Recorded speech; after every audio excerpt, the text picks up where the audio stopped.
These are extraordinary text messages from the people who know Scott Morrison the best. These are people who have observed him, and I note that the Premier of New South Wales at the time, Gladys Berejiklian, was, of course, engaged in fighting the impact of bushfires, which were devastating.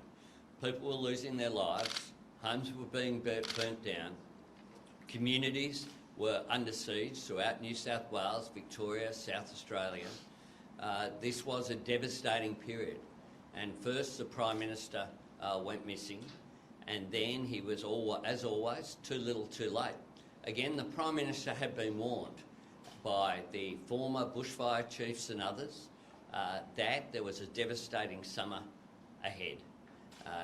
The Prime Minister at that time and other ministers in the lead up to that event, of course, were too busy dismissing any link between climate change and bushfires was their priority. But the statement from the former Premier, or the Premier at the time, where she said this: "Lives are at stake today and he's just obsessed with petty political point scoring," I think is devastating.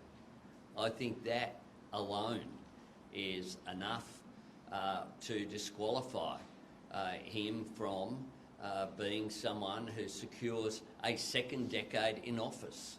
Australians deserve better than that, and the Premier's statement at the time, along with other statements that are made between her and a Cabinet Minister, are quite extraordinary.